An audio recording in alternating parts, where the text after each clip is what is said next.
Nah, untuk pusat studi kami, baik-baik saya terangkan dalam pusat studi, terus saya kembali. Jadi pusat studi di USN dan secara umumnya di universitas-universitas di Indonesia, pusat negeri ya, yang di Indonesia itu pusat studinya ada beberapa jenis tipologi. Jadi ada pusat studi yang di bawah fakultas ada di bawah fakultas ataupun afiliasi di bawah fakultas ada di dan, jadi itu di payung ini atau di rumah kan di dalam fakultas. Ada juga pusat studi yang bukan di bawah fakultas dan banyak pusat studi yang bukan di bawah fakultas. Pusat studi kami memang bukan di bawah fakultas. Dan saya sudah saya bilang tadi sudah kita yang tertua social science, yang tertua dan kami independen. Ada yang pusat studi yang di bawah negara. Jadi ada contohnya Global Archaeology Research Center itu bisa global national. Jadi bawah nasional, jadi funding pendanaannya luar biasa. Negara yang kasih uang kan, atau global yang kasih uang itu yang luar biasa. Dan kita juga ada bahas tentang hingga nanti memang kami di sains saja. Fokus kami memang sains dimanfaatkan. Sama sains kulit ataupun apa namanya sains sosial ataupun sains teknologi gitu, teknologi sains. Itu memang fokus kami ke situ lah. Di contohnya yang ketiga, we have doping center, poison center, drug center. Jadi ada pusat studi narkoba, pusat studi halal, halal ada cluster, kan pusat studi belum ada lagi. Nah, jadi kalau mau membangunkan bisa gitu. Ada cluster, maksudnya research cluster, kan pusat studi. Dan ada juga pusat studi yang apa namanya ini ya di langsung seperti Prof tadi bilang tadi langsung di bawah tapi bukan rektorat lah, di bawah timbalan dan chancellor itu wakil rektor lembaga research ya, wakil rektor lembaga research itu ada pusat studi. Jadi itu bentuk pusat studi yang ada dan juga bukan sejenis tetapi tingkat yang juga ada. Jadi ada pusat studi yang baru ataupun yang biasa bagaimana. Ada juga what they call Center for Excellence, CFE ya, Center for Excellence. Jadi Center for Excellence IKU-nya beda lagi. Jadi tapi harus ada KPI yang berbeda lagi. Harus publikasi ini, riset sebagainya. Jadi pusat studi kami termasuklah Center for Excellence. Jadi Center for Excellence itu juga ditentukan oleh pemerintah ya, pemerintah menentukan kalau ada pusat studi dan itu menjadi target untuk negara dan juga universitas.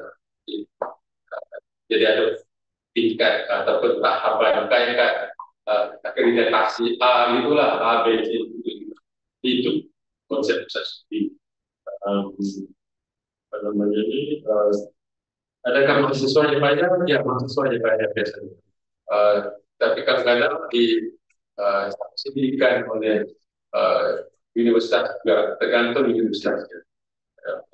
Jadi apa buat namanya program mahasiswa baik internship ataupun research program ataupun KKN juga KKN mungkin sebentar saja KKN tapi masih lagi dana itu datang pada mahasiswa, tetapi KKN kalau ada dukungan daripada universitas mahasiswa sendiri itu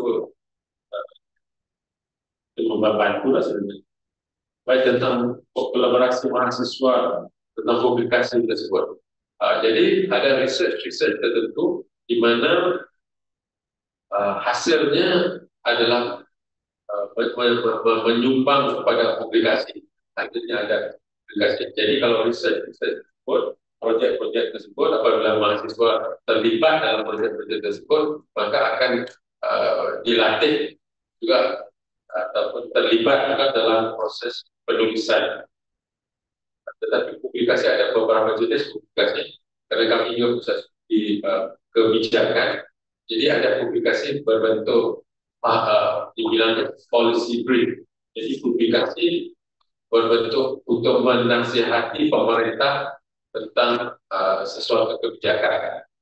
Itu policy brief, yaitu satu jenis publikasi lah, satu jenis publikasi. Dan pusat studi kami adalah pusat studi nasional lah, bisa bilang gitu, karena engagement kami banyak di tahap nasional gitu, dan juga internasional lah. Jadi kalau apa namanya ini sesuatu yang kita mau tahu tentang apa policy youth development buat negara ASEAN gitu kan, itu apa ya policy yang itu. Jadi penulisannya lebih kepada penulisan policy. Nah, tetapi ada research yang mensyaratkan harus ada publikasi jurnal. Kan?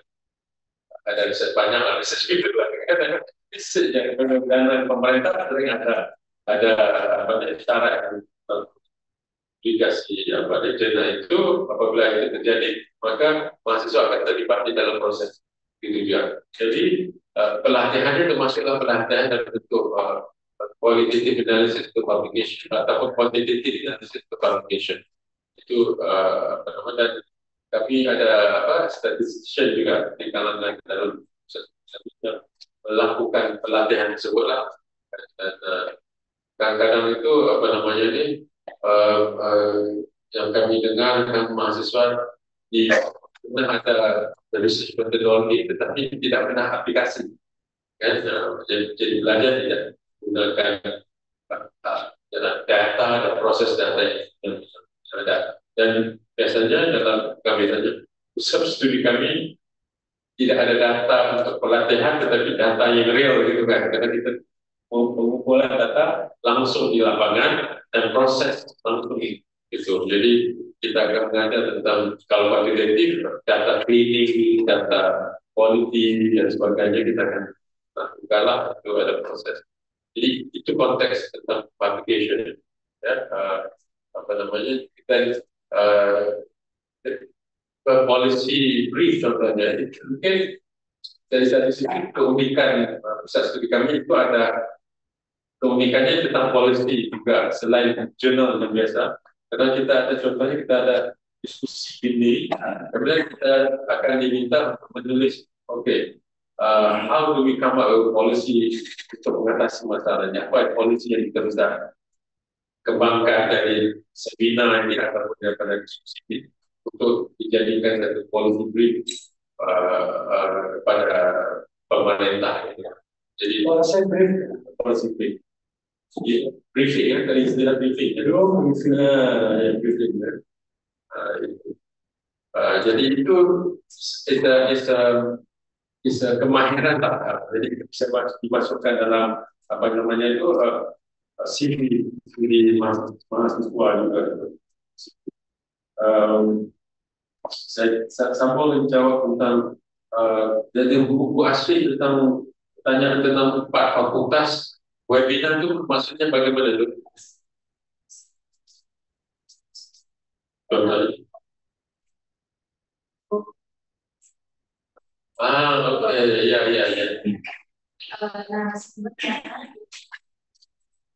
Ya. Ya. Jadi kita webinar maksudnya. Ya, bisa saja kita aturkan ke Allah.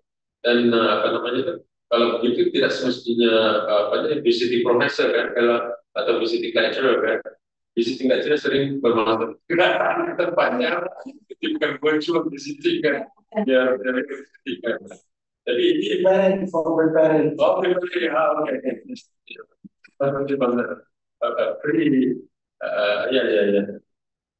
Ya. Bisa sangat itu, bisa sangat kita buat seperti yang webinar ataupun international online seminar gitu, ataupun kita kembangkan satu seri juga bisa gitu, satu seri yang ya bisa sangat itu. Jadi saya sangat setuju kalau kita melakukan hal begitu lah. Kolaborasi penelitian gitu ya, kolaborasi penelitian. Biayanya bagaimana? Jadi dana penelitian itu ada banyak jenis saja. Dan kita ada internasional, kita ada yang sekarang ini semakin mengecil, ya. Dan kita ada penelitian yang digabungkan dengan penelitian kami di Malaysia. Kami ada penelitian gabungkan peneliti dari luar negeri, ada begitu. Cuma kita perlu tahu timing, ya, karena ada opening penelitian itu kan, dia open kapan, ditutup di kapan itu. Dan itu tidak menjaminkan ada tidaklah. Tetapi kalau kita mau lakukan sesuatu yang feasible, yang viable, yang mudah, ya. Ya. Contohnya kita bisa pikir kayak gini saja, ya. Bisa nggak kita sama-sama buat satu penelitian bersama, ya, kita keluarkan 10 juta dari Malaysia, 10 juta dari Indonesia. Dan kita gabung bisa jadikan satu penelitian bersama. Langsung kita ada satu sama itu. Dan itu kita bisa laksanakan. Dan tidak memerlukan uang yang banyak untuk melakukan penelitian.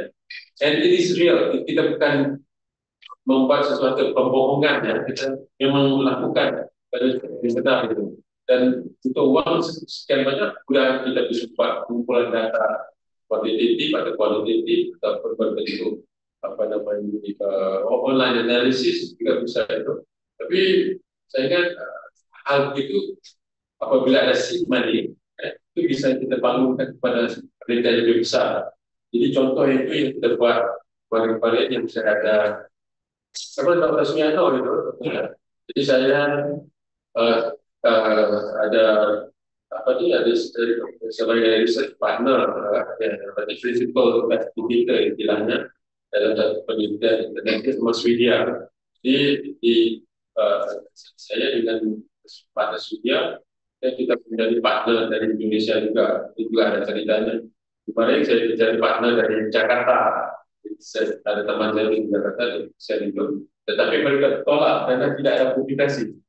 Swedia apa namanya, SIDA, Swedish International Development Agency, kan. Itu mereka ada non-staff international grant. Jadi mereka menggabungkan negara utara, negara selatan, kita negara selatan lah. Tapi sekarang mereka sudah jadi masuk, mereka nggak tahu kemana. Utara kita selatan tidak, maksudnya bukan miskin, bukan kaya, bukan di tengah-tengah, kita nggak tahu kemana. Tapi Indonesia pasti, jadi Indonesia bisa gitu. Kemudian kita pilih yang Dr. Suyono, teman saya juga Dr. Suyono, bisa bergabung, meminta international grant bersama. Itu saya ingat kita bisa aktif mencari grant seperti itu. Dan tentang yang Indonesia dan kearifan lokal, Indonesia has been identified, kalau nggak salah saya, by United Nations as the center for local wisdom. Bahasa sudah, UNESCO sudah angkatkan. Tapi as indigenous knowledge, local wisdom, Indonesia is the center. Karena mereka bukan Southeast Asia, minim Southeast Asia, it could be Asia itself. Jadi mungkin, jadi saya kalau tidak gunakan pengintiarapan apa bahasa Indonesia, perakuan gitu, ya. Recognition as pengakuan, ya. Kalau bahasa Amerikanya pengintiarapan, recognition. Jadi Indonesia recognize sebagai pusat kearifan lokal rantau in the region, ya. Jadi saya kalau tidak dipakai itu, jadi itu kita bisa usahakan bersama, dan itu scale yang lebih besar lah. Jadi konsepnya kita bermula dulu yang international grant, kita bermula dengan grant yang kecil, seed grant, yang saya bilang dari 10 juta kita gabung, kemudian ada hasilnya, kita gunakan hasil itu untuk apply grant internasional yang besar. Jadi mereka akan lihat, oh sudah ada kolaborasi, sudah ada hasil, tapi hasilnya masih kecil, kan? Jadi ada justifikasi untuk grant yang lebih besar, dan ada hasilnya gitu. Itu strategi kita kemarin dengan grant yang besar, di mana kita bisa berkonferensi di Swedia, di di Malaysia dan juga di Indonesia. Di Indonesia itu banyak juga menarik. Ada apa di Jakarta, tapi teman partner itu takut karena apa isu di Jakarta, jadi kita bawa ke dari juga. Ya, itu contoh tentang international grant. Jadi kalau menurut saya sarankan boleh besok itu kita bahas di Wisma. Ya. How to international grant is for us. Kalau bisa gabung di sini, kita bahas hari Kamis terkait dengan sumber-sumber grant. Dari Indonesia, Indonesia, dan teman-teman yang lainnya dari UNESCO, dari Malaysia sedikit dengan UNESCO. Karena ini saya kalau kamar Malaysia, kamar tafsir Al-Quran angka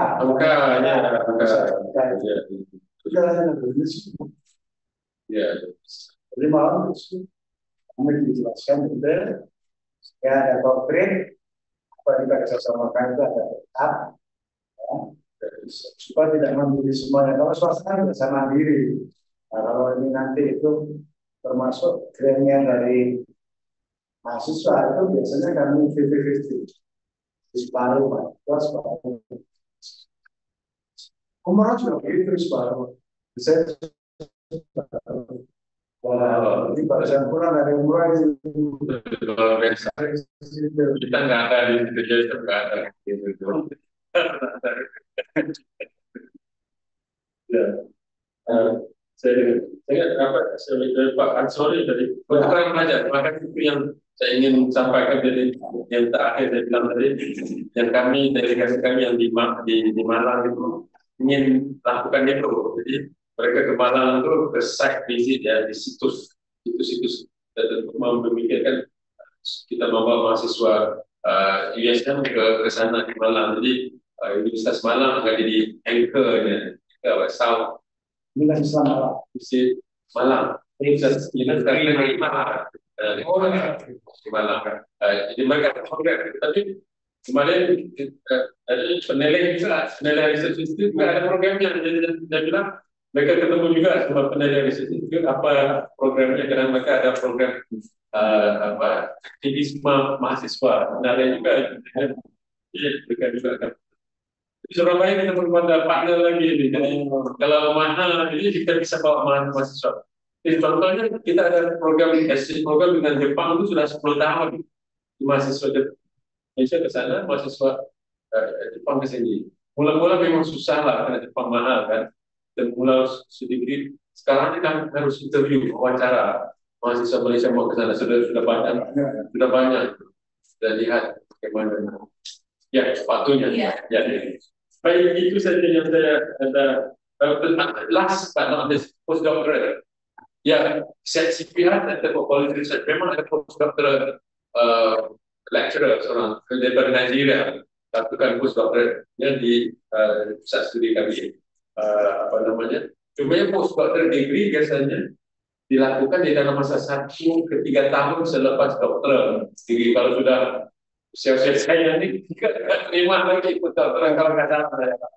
Tapi itu memang ada. Sekarang ini ada di pada Nigeria yang bisa apa?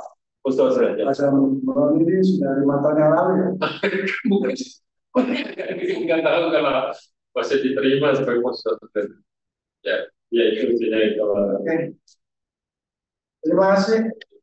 Pak Firman, alhamdulillah ini banyak dari masukan yang kita tidak ngerti. Yang paling penting tadi itu antara lain adalah kita menunggu mahasiswa dari sana, bisa dalam waktu dekat. Paling tidak itu ada mitra dari 7 orang yang mau berangkat. 7 orang nanti diceritakan ini bisa digunakan menjadikan sneaker sehingga nanti mereka di sana. Ketika terima di sini juga mereka oleh di sini sebenarnya jualan dulu Kemudian besok kita tidak lanjuti pembahasan tentang yang ada tadi terkait dengan pola-pola program masuk listrik dokumen yang itu nanti digunakan untuk apa saja dan berita-berita yang tadi akan disampaikan besok bisa kita share di malam di Kamis pagi dan 10 kita meeting di Universitas Sama. Nanti Bu ingin bergabung silakan secara fisik dan nanti dengan tulis malam kita pagi Bu Asri. Nah, Universitas Sama itu pendiri termasuk yang membesarkan itu kayak Silat. Jadi di sana ada auditorium namanya Jaya Haji Silat. Nanti supaya lebih lama karena di sana rekornya baru Pak Jadi. Kita sendiri juga tidak bisa ekspertis pengalaman masing-masing. Terima kasih Bapak Ibu sekalian. Semoga ikhtiar kita hari ini bersama Bapak insya Allah makin manfaat kita karena bagi mahasiswa yang mau masuk tingkat-tingkat yang lebih menantang, lebih keren lagi dari sedikit sama aku dijelaskan Pak Sabar. Silakan Pak Sabar. Ya ini mau sedikit. Ya ini. Oh ya.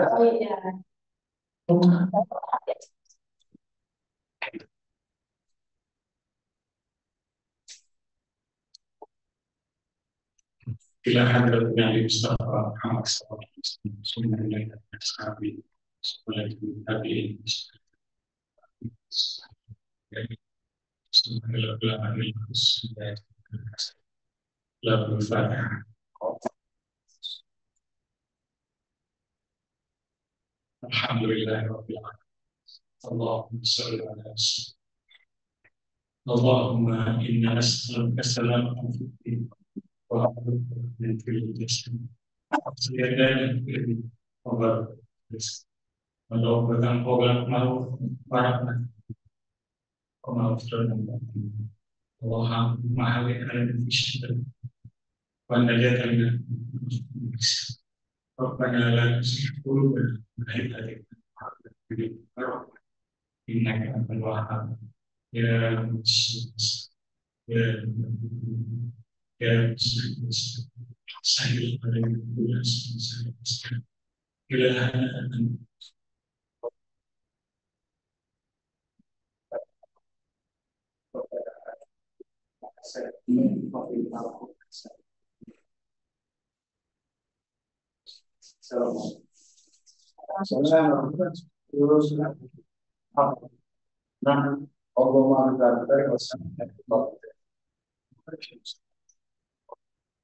Kemudian jawaban dari orang rumah depan ini sampai kepada kepada ibu asri selaku wadah terhadap ikhlas alim masyarakat.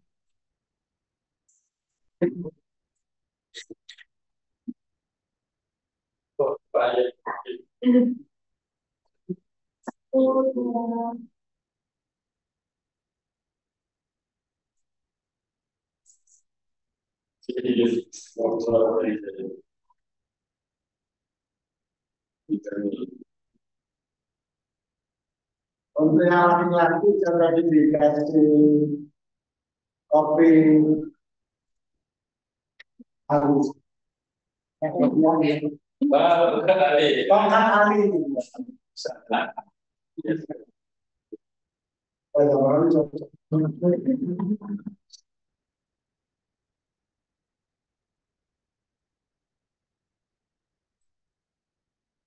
Kalau bisa Bu Din, timeline hari ini akan dikirim.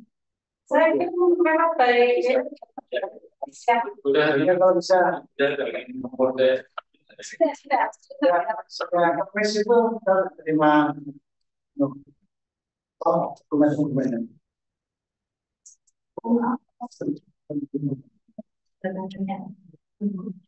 Oh,